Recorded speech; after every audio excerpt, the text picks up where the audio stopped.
Praise the Lord. मेरा नाम महेश है। आज हम परमेश्वर के वचनों से सीखेंगे। परमेश्वर ने हमारे लिए कुछ वादे किए हैं, हम उनके ऊपर आज डिस्कशन करेंगे। लेकिन हम शुरू करने से पहले मैं आप लोगों से एक बात बोलना चाहता हूँ। अगर आप प्रभु की महिमा के लिए आप अपनी गवाही देना चाहते हैं, प्रभु ने आपके जीवन में जो बड़े बड़े काम किए हैं, आप प्रभु की महिमा के लिए अगर आप चाहते हैं कि हम उन बातों को अपने चैनल के ऊपर दूसरे लोगों के साथ शेयर करें ताकि दूसरे लोगों के लिए आप एक आशीष का कारण बने। प्रभु यीशु का भी हुक्म है, प्रभु ने कहा है कि तुम मेरे गवाह बनो। तो प्रभु ने आपके जीवन में कुछ भी कार्य किया है, असंभव काम को संभव किया है, और आप चाहते हैं कि हम उसकी गवाही दूसरे लोगों तक शेयर करें, तो आप मेरे से बात कीजिए। नीचे आपको मेरा मोबाइल नंबर मिल जाएगा और आप अपनी गवाही मेरे से शेयर कीजिए। आने वाले दिनों में मैं आपकी गवाही अपने चैनल के माध्यम से दूसरे लोगों के साथ शेयर करूंगा ताकि प्रभु के नाम को महिमा मिल सके। आज के हम वचन की बात करते हैं तो हम परमेश्वर के कुछ वादे देखेंगे। परमेश्वर ने कुछ कमिटमेंट कर रखी है अपने बच्चों के लिए, हम लोगों के लिए। मतलब हम प्रभु यीशु के लोग हैं तो प्रभु ने हमारे से वादे किए हैं। हमें प्रभु के वादे पता होने बहुत ज़्यादा ज़रूरी हैं। अगर परमेश्वर के वादे हमें पता होंगे तो हमारी लाइफ आसानी से निकल जाएगी, हमें चिंता नहीं होगी, हमें परेशानी नहीं होगी। अगर ये वादे हमें नहीं पता होंगे तो हमें जीवन में बहुत सारी प्रॉब्लम का सामना करना पड़ेगा। बाइबल में भी लिखा है, परमेश्वर का वचन कहता है कि ज्ञान ना होने की वजह से मेरी जाति का नाश हो रहा है। तो एक जो ज्ञान की कमी है वो हमारे नाश का कारण बनती है। तो इसलिए हमारे पास परमेश्वर के वचनों का ज्ञान होना बहुत ज़्यादा जरूरी है। तो परमेश्वर के वचनों से हम सीखेंगे परमेश्वर ने हमारे लिए क्या वादे किए हैं। तो हम पुराने नियम से देखेंगे यशाया चैप्टर में, वहाँ प्रभु ने एक वादा किया है।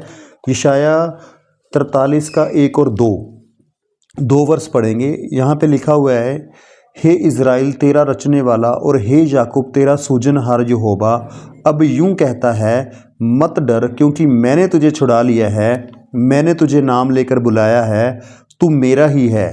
जब तू जल में होकर जाए मैं तेरे संग संग रहूँगा, और जब तू नदियों में होकर चले तब वे तुझे ना डुबा सकेंगी। जब तू आग में चले तब तुझे आँच ना लगेगी और उसकी लो तुझे ना जला सकेगी। यहाँ परमेश्वर क्या कह रहा है, हे इज़राइल तेरा रचने वाला और हे याकूब तेरा सूजनहार यहोवा अब यूं कहता है। प्रभु क्या कह रहा है कि मैंने तुम्हें रचा है, मैंने तुम्हें बनाया है। यहाँ पे एक वर्ड आ रहा है, मत डर। परमेश्वर हमें ये कह रहा है कि हमें डरना नहीं है, हमें चिंता नहीं करनी है कि कल को क्या हो जाएगा, परसों क्या हो जाएगा। अपने बच्चों के भविष्य के लिए भी डरना नहीं है। तो हमें क्या करना है, बिल्कुल भी नहीं डरना है। हमें प्रार्थना करनी है। हमें कोई भी अगर परेशानी है, दिक्कत है, हम परमेश्वर के आगे रखेंगे, लेकिन हमें डरना नहीं है, क्योंकि मैंने तुझे छुड़ा लिया है, मैंने तुझे नाम लेकर बुलाया है, तू मेरा ही है। यहाँ परमेश्वर कह रहा है। हमें किसने बुलाया है? परमेश्वर ने बुलाया है। आज अगर आप ये वचन भी सुन पा रहे हो ना, ये भी परमेश्वर की दया है, ये भी परमेश्वर का प्लान है कि आप उसका वचन सुन पा रहे हो। आज मैं आपको ये वचन सुना पा रहा हूँ, ये भी परमेश्वर की दया है कि मैं आपको ये वचन सुना पा रहा हूँ। इसमें मेरा कोई भी योगदान नहीं है। परमेश्वर ने हमें क्या किया? परमेश्वर कहता है कि मैंने तुम्हें नाम लेकर बुलाया है। परमेश्वर ने हमें अपने नाम से बुलाया है। तू मेरा ही है। परमेश्वर कह रहा है तू मेरा है। हमें इस बात को ध्यान रखना पड़ेगा कि हम किसके हैं? परमेश्वर के हैं। हमारा परमेश्वर हमसे बहुत ज़्यादा प्रेम करता है। तो इस बात को समझना हमारे लिए बहुत ज़्यादा ज़रूरी है। अब प्रभु कह रहे हैं कि जब तू जल में होकर जाए मैं तेरे संग रहूँगा। देखो पुराने समय में क्या होता था कि जल में से बंदा जाता तो डूबने का डर होता था। परमेश्वर यहाँ पे क्या कह रहे हैं, इसे और हम अच्छे तरीके से समझते हैं। परमेश्वर ये कहना चाहते हैं, अगर तुम्हारे जीवनों में परेशानियां भी आएंगी तुम्हें डरने की जरूरत नहीं है, क्योंकि मैं तुम्हारे संग हूँ। उन परेशानी यानी कि जल इस बात को दर्शाता है, परेशानियों को दर्शाता है कि हम जल में से होकर जा रहे हैं या नदियों में होकर चल रहे हैं तो वो हमें डुबा ना सकेंगी। प्रभु कह रहे हैं अगर आग में भी तू चलेगा, जल में भी चलेगा, ना जल में तू डूब पाएगा, ना आग में तू चलेगा, तो तब तुझे आँच ना लगेगी और उसकी लो तुझे ना जला सकेगी। ये इस बात को दर्शाता है कि हम, हो सकता है हमारे जीवन में प्रॉब्लम्स आए, लेकिन वो हमारा नाश नहीं कर सकती। आग में चलने का मतलब हो सकता है हमारे जीवन में कुछ समय के लिए प्रॉब्लम्स आ सकती हैं, लेकिन हमें प्रभु में बने रहना है, परमेश्वर का धन्यवाद करना है, रहना है। एक चीज़ को ध्यान रखना है कि आग हमें जला नहीं सकेगी, मतलब परेशानियां हमें नाश नहीं कर पाएंगी। हम नाश नहीं होंगे, हम ख़त्म नहीं होंगे। चाहे कितनी भी परेशानियां हो, परमेश्वर उनमें से हमें निकालेगा और परमेश्वर की शांति हमारे साथ बनी रहेगी। बाइबल कहती है जितने लोग परमेश्वर से प्रेम करते हैं उनके लिए सारी बातें मिलकर भलाई ही उत्पन्न करती हैं। तो हमारे जीवन में कितनी भी प्रॉब्लम्स आए, वो सारी बातें एक दिन हम देखेंगे कि वो परमेश्वर उनको भलाई में बदल देगा। हम जब उस समय को याद करेंगे, हम परमेश्वर को धन्यवाद करेंगे कि प्रभु ये प्रॉब्लम हमारे जीवन में आई थी, इसलिए हम आपके निकट आ पाए। एक प्रभु की सेविका है, उन्होंने एक बात बोली थी, कहते मैंने परमेश्वर से बोला कि प्रभु मेरे जीवन में बहुत परेशानी आती, तो ऐसे ना वो परमेश्वर से ऐसे बात करते थे। तो जब उन्होंने प्रभु को ऐसे बोला ना कि मेरे जीवन में परेशानियां दूर नहीं हो रही हैं, प्रभु ने उनसे बात करी, उनको बोला कि जब तेरे जीवन में प्रॉब्लम्स आती है ना तो तू मेरे निकट आ जाती है। मैं चाहता हूँ तेरा और मेरा रिश्ता स्ट्रांग हो जाए। तो जब प्रॉब्लम्स आती तुम मेरे निकट आती हो और तेरा और मेरा रिश्ता स्ट्रांग होता है, इसलिए तुम्हारे जीवन में प्रॉब्लम्स आती हैं। तो जीवन में कितनी प्रॉब्लम्स आ जाएं, हमें डरना नहीं है, घबराना नहीं है, हमें ये याद रखना है कि हमारा परमेश्वर इसमें से हमें निकालेगा। उसके बाद हम एक और वचन पढ़ेंगे जी, यशाया का 45:3 में, मैं तुझको अंधकार में छिपा हुआ और गुप्त स्थानों में गड़ा हुआ धन दूंगा, जिससे तू जाने कि मैं इज़राइल का परमेश्वर यहोवा हूँ, जो तुझे नाम लेकर बुलाता है। यह ना परमेश्वर ने एक कमिटमेंट करी है, एक वादा किया है कि मैं तुम्हें क्या दूंगा, अंधकार में छिपा हुआ और गुप्त स्थानों में गड़ा हुआ धन दूंगा, जिससे तू जाने कि मैं इज़राइल का परमेश्वर यहोवा हूँ। ये ना इस बात को दर्शाता है कि परमेश्वर आपको ब्लेस करेगा। धन देने का मतलब परमेश्वर आपको आशीष देना चाहता है, लेकिन उसके लिए मांगना पड़ेगा कि प्रभु आप मुझे बताइए मैं कौन सा काम करूं। परमेश्वर आपकी अगुवाई करेगा और आपको एक आइडिया दे देगा। एक पर्सन वो प्रेयर कर रहे थे प्रभु से, उनकी काफ़ी एज होगी, 65 की उनकी एज होगी। परमेश्वर से उन्होंने प्रार्थना करनी शुरू करी कि प्रभु मैं कौन सा काम करूं, प्रभु मैं कौन सा काम करूं, ऐसे वो प्रार्थना करते रहे। एक दिन परमेश्वर ने उनके मन में विचार डाला, कहते बेटा जो तुझे काम आता है तू वो कर ले। लेकिन जब परमेश्वर ने कहा ना जो काम तुम्हें आता है वो कर ले, फिर उन्होंने ध्यान देना शुरू किया। ध्यान देकर ना उनको समझ में आया कि मुझे चिकन बनाना आता है, तो उनके दिमाग में आइडिया कि मैं चिकन का बिजनेस स्टार्ट करूँ। और आप सब उसको जानते हैं, उसका नाम है KFC। वो KFC के मालिक हैं। उन्होंने प्रभु से प्रार्थना करी थी और प्रभु ने उनको आइडिया दिया। पूरे संसार में KFC की फ्रेंचाइजी हैं। तो देखो उनका बिजनेस 65 की एज में उन्होंने शुरू किया है। ऐसे ही हो सकता है कि परमेश्वर आपको कोई आइडिया दे। देखो जो परमेश्वर हमें आइडिया देगा ना, वो आइडिया ऐसा होगा जो दूसरे लोगों के लिए आशीष का कारण बनेगा। हम दूसरे लोगों के लिए ब्लेसिंग का कारण बनेंगे। तो ऐसे ही परमेश्वर को हमें पुकारना चाहिए, परमेश्वर से पूछना चाहिए। परमेश्वर हमारे लिए द्वार खोलेगा, हमें कोई आइडिया देगा। कोई ना कोई परमेश्वर ने आपको टैलेंट दिया होगा। इसको और थोड़ा अच्छे तरीके से समझाता हूँ मैं कि आपको देखना होगा कि परमेश्वर ने आपको कौन सा टैलेंट दिया है, कौन सा ऐसा काम है जो आप बड़ी इजीली कर सकते हो, बड़ी आसानी से कर सकते हो। वो टैलेंट प्रभु ने इसीलिए दिया है कि आप उस टैलेंट को इस्तेमाल करो। कि जो भी टैलेंट है उसको इस्तेमाल करके हमें काम धंधा करना है, ताकि हमारी इनकम इंक्रीज हो जाए। और हमारा परमेश्वर फिर दोबारा कह रहा है कि मैंने तुझे तेरा नाम लेके बुलाया है। उसके बाद हम एक और अध्याय पढ़ेंगे जी, यहोशू हम पढ़ेंगे जी, पहला अध्याय 5 से लेके 9 तक। तेरे जीवन भर कोई तेरे सामने ठहर ना सकेगा। जैसे मैं मूसा के संग रहा वैसे ही तेरे संग भी रहूँगा, और ना तो मैं तुझे धोखा दूंगा और ना तुझको छोड़ूंगा। यह ना परमेश्वर का एक कमिटमेंट है, परमेश्वर का एक वादा है कि मैं ना तुझे धोखा दूंगा, ना मैं तुझे छोड़ूंगा और ना मैं तुझे धोखा दूंगा। यहाँ पे 2 वर्ड आ रहे हैं। प्रभु कह रहे हैं कि मैं पहले तेरे संग रहूंगा। हमें इस बात को याद रखना है कि परमेश्वर सदा ही हमारे संग है। उसके बाद वो हमें धोखा नहीं देगा। देखो इस धरती पे ना इंसान को डर लगता है इंसान से कि कहीं ये मेरे नुकसान ना पहुंचा दे। आजकल धोखा हो भी जाता है। अगर आपको ज्ञान नहीं है तो कोई भी आपको धोखा दे सकता है। सबसे बड़ी आशीष की बात यह है कि परमेश्वर हमें छोड़ने वाला नहीं है। जो लोग परमेश्वर के बारे में नहीं जानते ना, कई बार मैं उनके मुंह से सुनता हूँ, वो कहते हैं परमेश्वर पता नहीं है या नहीं है, कुछ ऐसे ही बोलते हैं कि वो हमारी सुनता ही नहीं है। हम उसको इतनी बार से पुकार रहे हैं, वो हमारी सुनता ही नहीं है। रीज़न क्या है कि उनका रिश्ता नहीं है परमेश्वर के साथ, ना वो परमेश्वर के बारे में जानते हैं। लेकिन हम लोग, प्रभु का धन्यवाद हो, बाइबल कहती है कि तू इस बात का घमंड करना कि तू मुझे जानता है। तो हमें इस बात का धन्यवाद करना चाहिए कि हम सच्चे परमेश्वर को जानते हैं। हमारा परमेश्वर महान है, वो सर्वशक्तिमान है। बाइबल में जो जो बातें लिखी हैं एज इट इज़ वैसे ही पूरी होती हैं। प्रभु का धन्यवाद हो।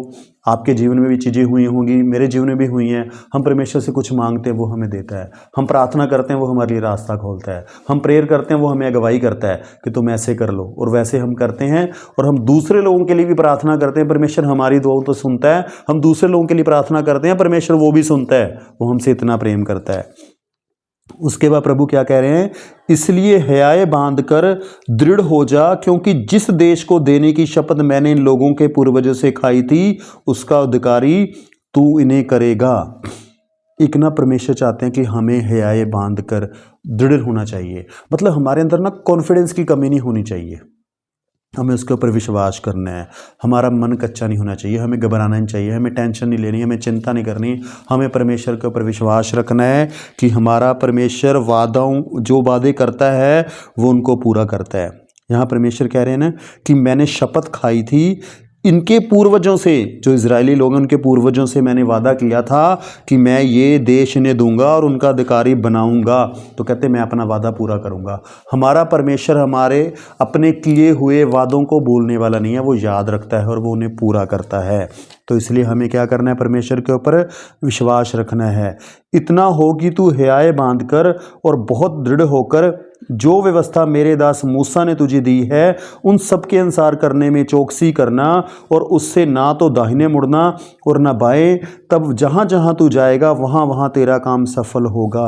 अब यहाँ पे परमेश्वर हमसे एक डिमांड चाहता है कि वो कहता है जो आज्ञाएं मैंने तुम्हें दी हैं, देखो बाइबल की जो 10 आज्ञाएं हैं उनको भी हमें फॉलो करना है, और परमेश्वर की जितनी भी बाइबल में बातें हैं परमेश्वर कहता है जो हमें करना है, जो प्रभु कहते हैं करना है वो हमें करना है, जो परमेश्वर कहते हैं नहीं करना वो हमें नहीं करना। परमेश्वर कहता अगर तुम मेरी बातों को मानोगे, चलोगे और ना दाहिने मुड़ोगे ना बाएं मुड़ोगे, तो जहाँ जहाँ भी आप जाओगे और जो जो काम भी आप करोगे वो सारे के सारे कामों में आपको क्या मिलेगी, सक्सेस मिलेगी, आप सफल हो जाओगे। अगर आप चाहते हो ना कि आप जिस काम को हाथ लगाओ वो सफल हो जाए, तो उसका एक ही रास्ता है, हमें परमेश्वर के साथ समय व्यतीत करना है। डेली बाइबल पढ़िए, प्रार्थना में समय व्यतीत कीजिए, बाइबल पढ़िए और परमेश्वर के वचन के ऊपर चलने की कोशिश कीजिए। प्रभु से मांगिए कि प्रभु हमें ताकत दो, हम आपके वचनों के ऊपर चल सके। मैंने खुद अपने जीवन में ऐसा ही किया, मैंने प्रेयर कर करके ये सीखा है प्रभु से मदद मांग के मैं वचनों के ऊपर चल पाता हूँ। प्रभु से हमेशा मदद मांगता। एक छोटी सी उदाहरण बताता हूँ मैं आपको। मैंने क्या किया, मैंने प्रभु से प्रार्थना करनी शुरू करी कि प्रभु मुझे ताकत दो ताकि मैं फ़ोन के ऊपर समय कम वेस्ट करूँ। धीरे धीरे प्रेयर करते परमेश्वर ने मुझे समर्थ दी। आज मैं फ़ोन के ऊपर ज़्यादा समय नहीं देता, मैं अपना समय बचा के रखता हूँ। मैं कोई व्यर्थ की वीडियो नहीं देखता हूँ, मैं सुनता हूँ एजुकेशन की बातें, नॉलेज की बातें, जिससे मेरे जीवन में ग्रोथ मिले। जो मैं बिज़नेस करता हूँ, काम करता हूँ, मैं उसकी बातें सीखता हूँ। लेकिन कोई भी एक वीडियो में ऐसी नहीं देखता, 1 मिनट में अपना ऐसी वीडियो में समय नहीं व्यतीत करता जो मेरा समय वेस्ट करे। तो आपको भी ये करना चाहिए कि अपना फ़ोन के ऊपर समय मत वेस्ट कीजिए। वो वीडियो देखिए जो आपके जीवन में कुछ प्लस कर रही है, जो ग्रोथ लेके आ रही है। व्यर्थ की वीडियो मत देखिए, उससे कुछ भी बेनिफिट नहीं मिलने वाला। परमेश्वर के वचनों को पढ़िए, बाइबल ज़रूर पढ़िए। प्रभु कह रहे हैं कि मैं तुम्हारे सारे कामों को क्या करूँगा, सफल करूंगा। ये परमेश्वर का क्या है, वादा है। व्यवस्था की ये पुस्तक तेरे चित्त से कभी ना उतरने पाए, इसी में दिन रात ध्यान दिए रहना, इसलिए कि जो कुछ उसमें लिखा है उसके अनुसार करने की तू चौकसी करे, क्योंकि ऐसा ही करने से तेरे सब काम सफल होंगे और तू प्रभावशाली होगा। देखो दोबारा फिर परमेश्वर वही बात रिपीट कर रहे हैं कि जो ये बातें मैंने लिखी हुई हैं, बाइबल में जो वचन लिखे हुए हैं, दिन रात हमें क्या करना है, इसी के ऊपर ध्यान देना है। हमें बार बार इनको पढ़ना है, बार बार इनको पढ़ना है, इन बातों के ऊपर चलना है। अगर हम ऐसा करेंगे फिर प्रभु का वादा है कि जितने कामों में तुम हाथ लगाओगे वो सारे के सारे काम क्या होंगे और सफल होंगे और तू प्रभावशाली बनेगा। मैं ना किसी से बात कर रहा था तो मैंने उनको कुछ बात बोली, मैंने कहा हमें ये काम करना है, तो सामने वाले बंदे ने बोला अगर ना चला फिर। मैंने कहा बाइबल में जब प्रभु ने बोला है कि मैं तेरे खेत में जितने कामों में तू हाथ लगाएगा उन सबको आशीष दूंगा, तो हम इस वचन के ऊपर ध्यान देंगे ना, हम इस वचन के ऊपर मनन करेंगे। जब परमेश्वर कह रहे हैं कि मैं तुम्हारे हाथ के कामों को आशीष दूंगा तो परमेश्वर देंगे ना। हम कोशिश तो करें, हो सकता है कामयाब हो जाए। अगर मान लो नहीं कामयाब फिर क्या हो जाएगा, फेल हो जाएंगे, कोई बात नहीं, हम दूसरा आइडिया ट्राई करेंगे। फेल होने से हमें नहीं डरना है। जो भी प्रभु आपको अगुवाई करे, जो भी परमेश्वर ने आपको टैलेंट दिया उसका इस्तेमाल करो। अगर आप नहीं करोगे तो ये वो टैलेंट नहीं इस्तेमाल करोगे तो वो ऐसे ही आपके साथ ऊपर चला जाएगा धरती में से। जब आप जाओगे वो टैलेंट चला जाएगा। परमेश्वर ने जो भी टैलेंट दिया है उसका इस्तेमाल करो। अगर हम नए नियम में पढ़ते हैं तो प्रभु ने वहाँ पे मोहरें दी लोगों को। प्रभु ने कहा कि तुमने इसका इस्तेमाल करो, इससे व्यापार करो, काम करो। और जिसने मोहरों का इस्तेमाल किया प्रभु ने उसको शाबाशी दी, और जिसने नहीं इस्तेमाल किया, जिसने दबा दी, तो प्रभु ने उसको डांटा। तो इसलिए क्या हम चाहते हैं कि परमेश्वर आपको डांटे? जो भी प्रभु ने आपको टैलेंट दिया है उसका इस्तेमाल करो, हमारे देश के लोगों की भलाई के लिए इस्तेमाल करो। उसके बाद हम एक और पढ़ेंगे जी, यिर्मयाह 33 अध्याय 2 और 3। यहोवा जो पृथ्वी का रचने वाला है, जो उसको स्थिर करता है, उसका नाम यहोवा है। वह ये कहता है, कौन कह रहा है ये वचन? परमेश्वर कह रहा है, सृष्टि का मालिक कह रहा है, यहोवा कह रहा है। यहोवा कौन है? जिसने इस पृथ्वी को रचा है और जो इसको संभाल के रखता है, वो परमेश्वर ये वर्ड बोल रहा है। वो क्या कह रहे हैं? मुझसे प्रार्थना कर। परमेश्वर हमें खुद ही एडवाइस दे रहे हैं, खुद ही एडवाइस दे रहे हैं, खुद ही हमें कह रहे हैं कि तू क्या कर, मुझसे प्रार्थना कर और मैं तेरी सुनकर तुझे बड़ी बड़ी और कठिन बातें बताऊंगा जिन्हें तू अभी नहीं समझता। परमेश्वर कह रहे हैं कि तू मुझसे प्रार्थना कर, जब तू प्रार्थना करेगा तो मैं तेरी बुद्धि खोलूंगा, मैं तुम्हें ऐसी ऐसी बातें बताऊंगा जो बातें तुम्हें अभी समझ में नहीं आ रही है। तो इस तरह हमें क्या करना है? प्रार्थना करनी है। देखो, हमें प्रैक्टिस करनी है परमेश्वर की आवाज़ सुनने की। धीरे धीरे धीरे धीरे धीरे धीरे आपका परमेश्वर के साथ ऐसे रिश्ता बन जाएगा कि परमेश्वर आत्मा में आपसे बातें करेगा। सबसे बेहतर गिफ्ट यही है दी कि परमेश्वर की आवाज़ अगर हमें सुनने लग जाए। हम इसके लिए प्रार्थना कर सकते हैं कि प्रभु आप हमारे ऊपर दया करो, हम आपकी आवाज़ को क्लियर सुन सकें, क्योंकि प्रभु यीशु ने कहा है मेरी भेड़ मुझे सुनती है। तो हम उसके शब्दों को सुन सकते हैं, उसकी आवाज़ को हम क्लियर सुन सकते हैं। तो हमें क्या करना है? प्रार्थना करनी है। प्रभु खुद कह रहे हैं तो मुझसे प्रार्थना कर, मैं कठिन कठिन बातें बताऊंगा। 1 महीना करो, 2 महीने करो, 3 महीने करो, चौथा करो, लगातार करते रहो, परमेश्वर आपसे बातें करेंगे। प्रभु कह रहे हैं इस वचन को लेके बोलो, प्रभु ये वचन लेके प्रार्थना करो कि प्रभु आपने वादा किया है कि मुझसे प्रार्थना कर, मैं तेरी सुनूंगा और कठिन कठिन बातें बताऊंगा। ये परमेश्वर अपने वचन से बदलने वाले थोड़ा है। बाइबल कहती है परमेश्वर अपने वचन को महत्व देते हैं। जब हम ये वाला वचन लेके परमेश्वर से बोलेंगे ना कि प्रभु आपने वादा किया है, कुछ बात नहीं समझ आ रही, प्रेयर करो, परमेश्वर आपके लिए द्वार खोलेगा, वो आपसे बातचीत करेगा। उसके बाद हम पढ़ेंगे जी यशाया 48 का 17 नंबर वर्ष। यहाँ परमेश्वर ने लिखा है, यहोवा जो तेरा छुड़ाने वाला और इज़राइल का पवित्र है, वह यूं कहता है, मैं ही तेरा परमेश्वर यहोवा हूँ, जो तुझे तेरे लाभ के लिए शिक्षा देता हूँ और जिस मार्ग में तुझे जाना है उस मार्ग पर तुझे ले चलता हूँ। परमेश्वर क्या कह रहे हैं? ये जो परमेश्वर का वचन, जो बाइबल हमारे पास पहुँची है, वो किसके लिए है? वो एजुकेशन, जो बातें इसमें लिखी हैं, प्रभु कह रहे हैं कि जब तुम जितनी भी बातें मैंने लिखी हैं वो सारी की सारी हमारे लाभ के लिए हैं। मैं उदाहरण से बताता हूँ। परमेश्वर ने मुझे सिखाया तुम्हें पैसों में ईमानदारी करनी है, मैं पैसों में ईमानदार रहता हूँ। अगर मेरे साथ कोई भी बंदा मुझे ये दोष नहीं लगा सकता कि इस बंदे को क्या पैसे का लेन देन अच्छा नहीं है, मेरा पैसे का लेन देन बिल्कुल क्लियर है, बिल्कुल मैं क्लियर सच बोल के चलता हूँ। प्रभु ने मुझे सिखाया कि तुझे नशा नहीं करना, इस बाइबल ने सिखाया। आज तक 44 ईयर्स हो गई है, परमेश्वर ने मुझे नशे वाले पाप से बचा के रखा है। पर ये शिक्षाएं सारी मेरे जीवन में लाभ दे रही हैं मुझे। प्रभु यीशु ने सिखाया मुझे, बाइबल के वचनों ने सिखाया कि दूसरे लोगों से प्रेम करना है, सबको माफ़ करना है, किसी से लड़ाई झगड़ा नहीं करना। मैं किसी से लड़ाई झगड़ा नहीं करता और मैं सबसे प्रेम करता हूँ, सबको माफ़ करता हूँ, इंसानों की मैं रिस्पेक्ट करता हूँ, इंसानों की मैं इज्जत करता हूँ। मैं ये नहीं सोचता ये गरीब है, ये अमीर है, ये छोटा है या बड़ा है, मुझे कोई मतलब नहीं है। कोई भी हो, मैं सबको रिस्पेक्ट करके जी से बात करता हूँ। ये प्रभु यीशु ने सिखाया मुझे। प्रभु यीशु ने सिखाया कि कौन सा खाना सेहत के लिए अच्छा है, कौन सा बुरा है, खाने पीने का ही मैं ध्यान रखता हूँ। प्रभु का ने सिखाया, ना तो मैं कोल्ड ड्रिंक पीता हूँ, ना मैं फास्ट फूड खाता हूँ, मैं कोई भी ऐसा खाना नहीं खाता जो मेरे शरीर को नुकसान करे। जितना हो सकता है मैं घर पे ही खाना खाता हूँ, बाहर का खाना भी नहीं खाता। धीरे धीरे धीरे धीरे परमेश्वर ने सारी बातें सिखाई। परमेश्वर ने इतनी समर्थ दी कि मैं किसी भी चीज़ को मना कर सकता हूँ कि मुझे ये काम नहीं करना है तो वो नहीं करना है। ये प्रभु की महिमा है। तो प्रभु कह रहे कि जो भी बातें मैंने शिक्षा दी है तुम्हें, जो भी बातें मैं सिखा रहा हूँ, ये सारी बातें तेरे लाभ के लिए हैं। बाइबल से मैंने सीखा है कि बोलना कम है, सुनना ज़्यादा है। चुप रहना शुरू करो। धीरे धीरे धीरे धीरे कोशिश कर रहा हूँ मैं इसके ऊपर कि मैं कम से कम बोलूँ और चुप रहूँ, ज़्यादा सुनूँ। तो इस तरह से परमेश्वर के जो वचन हैं वो हमारे लाइफ के लिए बेनिफिट वाले हैं, लाभ वाले हैं। तो इन वचनों की ओर ध्यान दीजिए, इन वचनों को पढ़ना शुरू कीजिए, इन वचन को सुनिए, इनके ऊपर चलिए।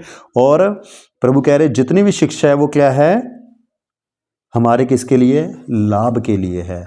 और जिस मार्ग में तुझे जाना है उस मार्ग पर तुझे ले चलता हूं। प्रभु कह रहे मेरी शिक्षा तुम्हें उसी मार्ग में लेके चलेगी जिस मार्ग में मैं चाहता हूं कि तुम चलो।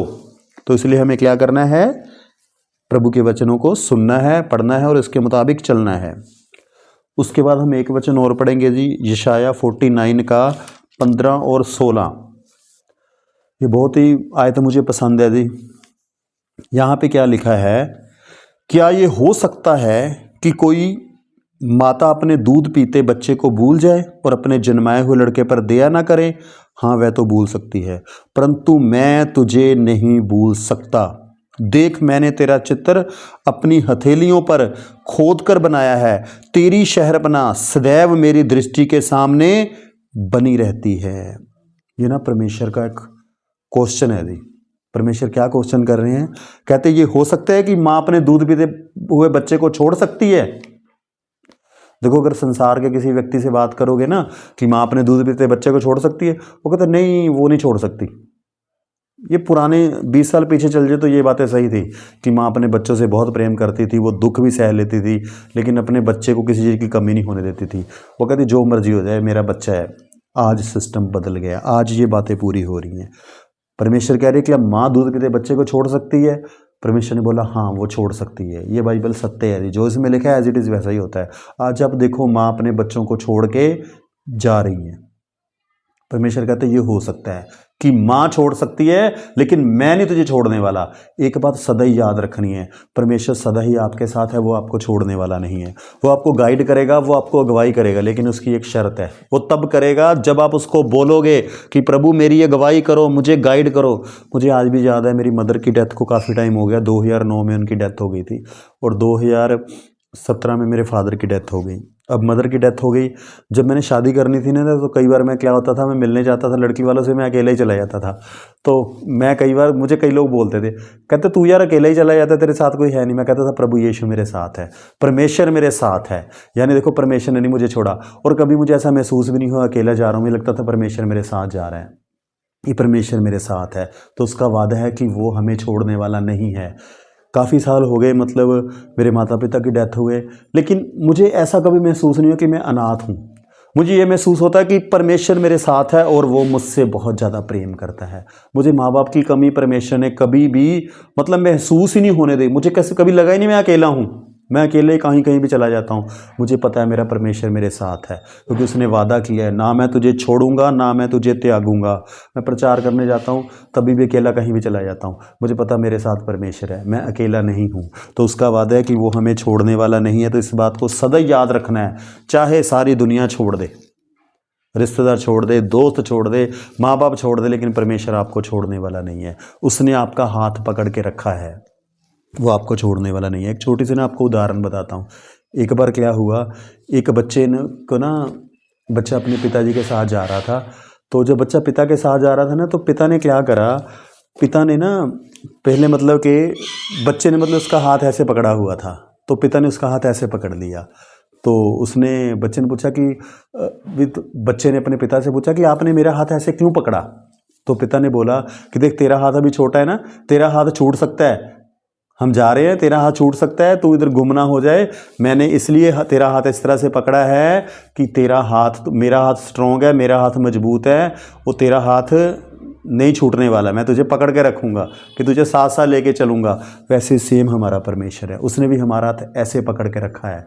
हमने उसका हाथ नहीं पकड़ा, हम पकड़ेंगे, हो सकता है हमारे हाथ से वो छूट जाए, लेकिन उसने हमारा हाथ पकड़ के रखा है, वो हमें कभी भी छोड़ने वाला नहीं है, वो सदा हमारे साथ है। वो कह रहा है मैंने तेरा चित्र अपनी हथेलियों पर खोद कर बनाया है। देखो, परमेश्वर कह रहा है कि मैंने अपने हाथ के ऊपर खोद कर बनाया है। ये खोद कर वर्ड क्यों आ रहा है? वो इसलिए परमेश्वर ये कहना चाह रहा है कि वो मिटे ना। मैंने इतने गहरे तरीके से खोद के उसको अपने हाथ में तेरी फोटो बना रखी है, और मैं चाहता हूं तेरी शहरपनाह सदैव मेरी दृष्टि के सामने बनी रहती है। परमेश्वर कहता है कि तू सदा मेरी आंखों के सामने रहता है।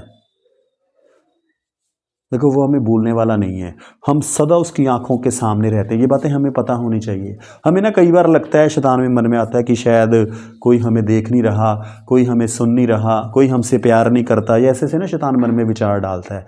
लेकिन एक सच्चा परमेश्वर, जिंदा परमेश्वर जिसे हम जानते हैं, वो कह रहा है मैंने हाथ पे खोद के तेरा नाम, तेरा चित्र बना रखा है और मैं तुझे सदा देखता रहता हूँ। उसकी दृष्टि सदा हमारे पर बनी रहती है। परमेश्वर हमसे इतना प्रेम करता है कि वो सदा ही हमें देखता रहता है। इसके लिए हमें प्रभु का धन्यवाद करना चाहिए कि प्रभु तेरा धन्यवाद तो हमें देखता रहता है, प्रभु तेरा धन्यवाद तो हमसे प्रेम करता है, प्रभु तेरा धन्यवाद तुमने हमें करोड़ों की भीड़ में से चुना है। कई बार ना आप कभी रोड पे चल के देखना, आप सोचना कि आप यीशु के बारे में जानते हैं, कितने लोग हैं यीशु को जानते हैं। बहुत आपके दिमाग, आपके मन में से उत्तर आएगा, ज़्यादातर लोग यीशु को नहीं जानते। मैं कई बार बहुत दुखी होता हूँ, मैं देखता हूँ लोग जब पापों में पड़े हुए हैं, उनके जीवन में ऐसे ऐसे पाप हैं जो बाइबल मना करती है और वो उनसे निकल नहीं पाते। मतलब ऐसे बंधन बने हुए हैं कि वो उससे छूट नहीं पाते, उनसे निकल नहीं पाते। और जब मैं अपना जीवन देखता हूँ, मैं धन्यवाद देता हूँ। मैं कहता हूँ प्रभु तेरा धन्यवाद, तेरी समर्थ से मेरी कोई ताकत नहीं है, तेरी समर्थ से मैं इन पापों से बचा हुआ हूँ। मुझे बोलो झूठ बोलना है, मैं नहीं बोलूँगा, मैं साफ ही मना कर देता हूँ। कोई झूठ बोलने को बोलता है, मैं साफ ही मना कर दूंगा कि भाई साहब झूठ बोलने वाले लोग नरक में जाते हैं, मुझे नरक में नहीं जाना है, मैं नहीं झूठ बोलूँगा। कोई मुझे बोले ना कि ये नशा कर ले, तो मैं उसे साफ ही मना कर देता हूँ। मैंने कहा था बाइबल कहती है हमारा शरीर परमेश्वर का मंदिर है, परमेश्वर के रहने का स्थान है, और जो इसे नाश करेगा परमेश्वर कहता है मैं उसे नाश करूंगा। तो परमेश्वर कहते हैं कि नशा करने वाला भी स्वर्ग में नहीं जा सकता। जब मैं ऐसी बातें उत्तर देता हूँ, मुझे बड़ी खुशी होती है। प्रभु का धन्यवाद हो, परमेश्वर ने इतनी समर्थ दी है। परमेश्वर की दया से, उसकी पवित्र आत्मा की मदद से हम उसके वचन के ऊपर चल पाते हैं। इसलिए सदा दिन रात परमेश्वर का धन्यवाद करते रहो। हम उसे और कुछ नहीं दे सकते। और इतना बेहतर जीवन जियो, इतनी ईमानदारी से जीवन जियो कि लोग आपके जीवन को देख के ना प्रभु यीशु के नाम की महिमा करें। वो बोले यीशु ने इसका जीवन बदल दिया। चाहे आप गाँव में रहते हो, चाहे आप शहर में रहते हो, अगर गाँव में रहते हो तो पूरे गाँव के लोग ना आपकी तारीफ करें, वो महिमा करें आपकी, वो आपकी तारीफ करें कि यार ये यीशु के पीछे चलते हैं और ये बहुत अच्छे लोग हैं, ये मेहनत करते हैं, बेईमान नहीं है, ईमानदार लोग हैं। और इनके घर में हमें लड़ाई झगड़े की आवाज़ नहीं सुनती, इनके घर में सब लोग एक मिलजुल के रहते हैं। तो ऐसा अपने घर का इन्वायरमेंट बनाओ, बाइबल पढ़ने में समय व्यतीत करो। देखो यूट्यूब पे तो आप जो सुन रहे हो वो ठीक है, लेकिन खुद भी आप बाइबल पढ़ो। और अगर आप सीरियस अपना चाहते हो ना, आपका आत्मिक लेवल इंक्रीज हो, परमेश्वर के वचन आपको समझ में आए, तो हमने ना यूट्यूब के ऊपर बहुत सारी वीडियो बना रखी हैं। अगर आप देखेंगे तो काफ़ी सारी वीडियो है, काफ़ी सारे विषय के ऊपर बनी हुई हैं। तो आप इनको देखो, इनको आप सुनो, बार बार सुनो, इनको दोबारा दोबारा सुनो। आप बार बार जब आप सुनोगे ना, तो आपका परमेश्वर के साथ एक स्ट्रॉन्ग रिश्ता बनना शुरू हो जाएगा। तो आज के लिए इतना ही काफ़ी है। प्रभु आपको बहुत आशीष दे। आप हमारे इस चैनल को सब्सक्राइब कीजिए और वीडियो को लाइक कीजिए और दूसरे लोगों के साथ शेयर कीजिए। प्रभु आपको बहुत आशीष दे। धन्यवाद।